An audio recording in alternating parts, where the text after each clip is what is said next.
Okay, hey everybody, it's Joran Oppelt. I'm here with a year-end video. It's the end of 2020, and instead of a top albums list, I figured this year I would do the top books that I read this year. Now, these aren't the top books that were released this year. These are the top books that I read this year. So I just want to go through and tell you about my top 7 books of 2020. Ow! And here they are. And here they are in no particular order. First up, I read Dune. I finally read Dune. Now, I have a lot of friends who recommended this book, and I just, for whatever reason, had put it off and read a lot of other science fiction, but just never got around to reading Dune.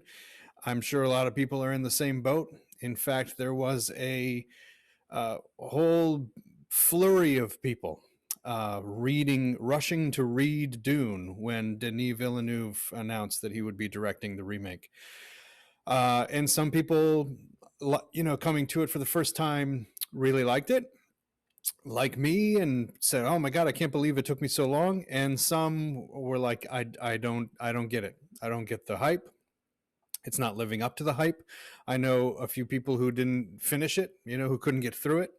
I, for one, enjoyed it a lot. But my standards were I had seen the David Lynch movie. That was all I knew about it.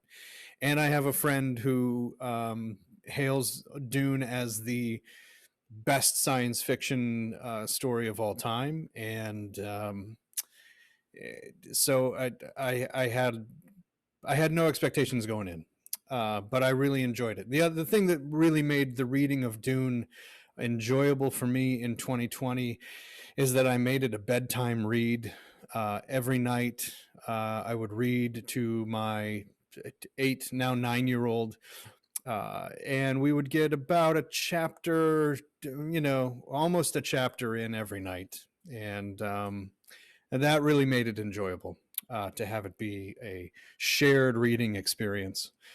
So Dune was in the top 7 for me.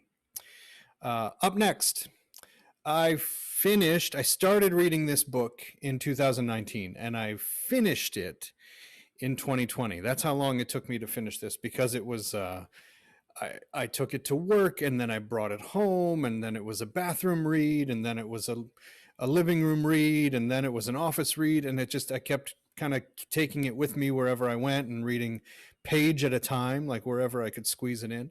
And this ended up being one of the top books that I think probably of all time that I've appreciated reading and learned a lot from. This is called Innovation: The 5 Disciplines for Creating What Customers Want.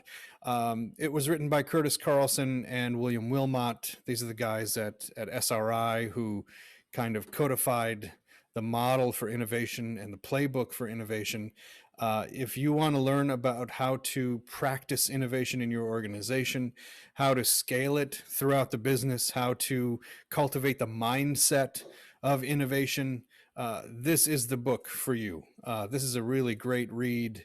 A lot of really great stories and case studies on their time working at some of the largest organizations in the world, and teaching these organizations how to bubble up the winning ideas, and actually telling the stories about how they saw them bear fruit and go to market. So lots of really good stories about innovation in there. Highly, highly recommended. Up next is Ted Chiang. His collection of short stories called Exhalation, I picked up at the local bookstore, Tombolo Books, here in St. Pete. I had seen the movie Arrival a couple of years ago when it came out, and fell in love with that story. Realized that it was written based on a short story by Ted Chiang. And then when I went into the bookstore to get probably a work of nonfiction, and I had a couple in my arm, I remember, And then when it came down to it at the last minute, I saw this on the new releases shelf, and I decided to put both of the books back that that I had with me and just double down on some fiction, because I felt I was kind of needing that at the beginning of this year. And I'm so glad I did. This collection of short stories by Ted Chiang is, I mean, it's everything from time travel to virtual reality to the ethics of breeding virtual pets. There's a lot in here, a lot of really amazing, emotional short stories. Yeah, Ted Chiang, author of the adaptation Arrival, the movie starring Amy Adams. That's the guy who wrote the story that movie was based on.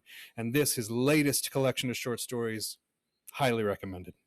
Up next, I also finished another innovation book. This is by Magnus Penker. This is in the Innovation 360 series. This was how to assess and measure business innovation. Now, this is a little book. It's small, it's thin, it's not a heavy read, but it is a really great assessment tool for organizations trying to get a sense of where their innovation activity lies and where they hope to kind of take and extend their innovation portfolio or their innovation efforts throughout the business. So I would say it's recommended for larger organizations. And as a metric, I really like the Innovation 360 system. But if you're just looking for a precursor to how you would look at innovation through the various lenses and at the various types, and along various horizons and the different mindsets that you need to have at the various horizons to address the innovation approaches, I definitely recommend this book as a primer for large organizations looking to measure innovation throughout the system. Up next, Jurassic Park. This is a book I had read when it first came out. I remember how deeply affected I was by this book when it came out, and I was a fan. I was preaching the gospel of this book before we had any idea that it would become the phenomenon that it became. I carried this book around with me. I recommended it to everyone. It is one of the most dramatic and entertaining books I have read to this day. And then 2020 came along, and we needed a book to read at bedtime. This is before we started Dune, and we hadn't yet read Jurassic Park. So my 9-year-old asked for Jurassic Park. Big fan of the movies. And so we decided to read this. And I tell you what, it brought me right back to how how thrilling the book is, and what an amazing author Michael Crichton was. And I had read other books from him. I had read Sphere and Rising Sun, and I had read some other books of his that again are just they're page turners, they're mysteries. There's this tends to always be this either corporate or scientific espionage element to it, and there's always it's just so good. He's like the Stephen King of science, you know. He's just this really, really great storyteller. And Jurassic Park is no different. I remember how disappointed I was when the movie came out. I remember that when the little cartoon character for the DNA strand came dancing on the screen to kind of explain the genetics to the children. I remember how just kind of disgusted I was at how they were dumbing down. You know, they were taking an entire chapter and collapsing it into this little cartoon. And same with chaos theory. There's a lot of chaos theory throughout the book. Ian Malcolm, the character Ian Malcolm, talks a lot about chaos theory and fractals and strange attractors, and he goes into a lot of the theoretical side of it. And then when the movie came out, there was that scene in the Jeep where he takes the drop of water, and Jeff Goldblum puts the drop of water on Laura Dern's hand, and it falls down, and he's like, and that's chaos theory. And it's like, they collapsed again this whole chapter on chaos theory down into this really weird, awkward, flirty moment that it was supposed to be illustrative of something, but really kind of wasn't, and went over everybody's head anyway. And so I was really disappointed with a lot of the moves that they had made in adapting the content of the book. But the story remains amazing. It's so horrifying, and they cut out so much. The opening scene in the book where the compies are perched around the edge of the bassinet and pecking down into the bassinet and taking chunks out of the baby down in Costa Rica. It just, there's these horrifying scenes in the book that that didn't make it in the movie for good reason, right? To get the rating they did. But highly recommend the book Jurassic Park. If you have not read this book, it's not too late. Do it. Up next, visual consulting by my friend and mentor, David Sibbet, and his wife, Gisela Wendling. They had gifted me this book when I met them, and it is the fourth in the series of David's books that visual teams and visual meetings and visual leaders. And this is the fourth in a series on the Wiley imprint called Visual Consulting. Now, this goes into how visual facilitators, visual practitioners, graphic recorders can use these tools to change thinking in organizations, how they can manage organizational change and organizational development using these visual tools and graphics and graphic guides. So it goes into some really great in-depth stuff, not only from the organizational change and the kind of liminal frameworks and spaces that you need to be in as a consultant and as a facilitator with people who are going through deep change, and how to hold their hand and guide them through that work, but also into the kind of granularity of how to contract and send proposals, and how to really get clear on outcomes and timelines with clients when you are doing visual consulting. So again, highly recommend this book,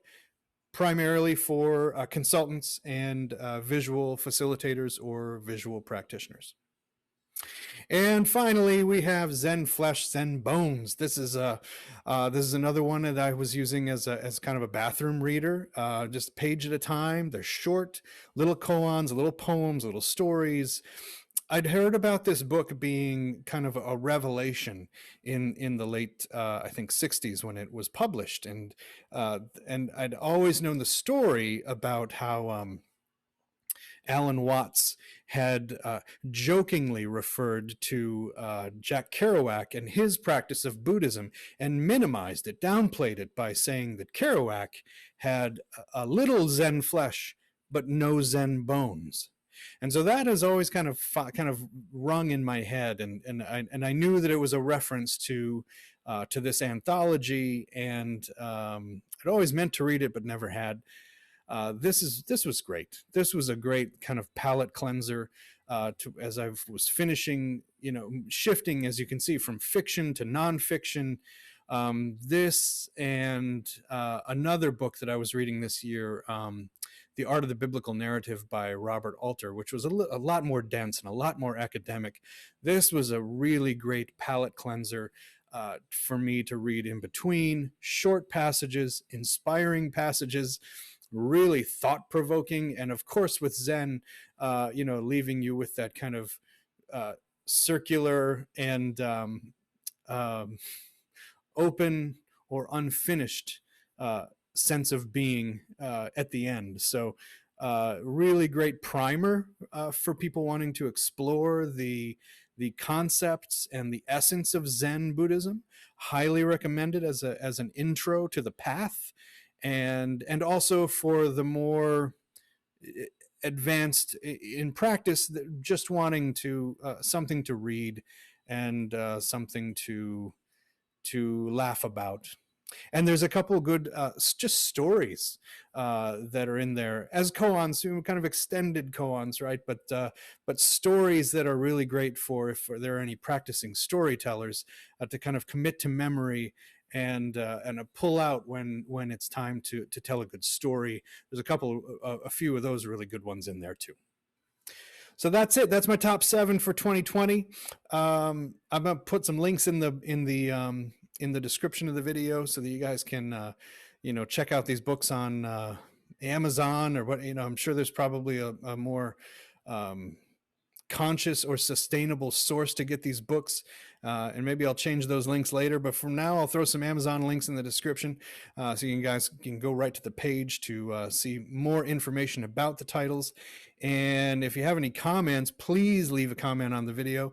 Let me know what your favorite books of 2020 were. They don't have to be released this year, you just have to have read them this year. What are your top books of 2020? I'd love to hear from you. Thanks for tuning in. This has been Joran Oppelt, and I'll see you next time.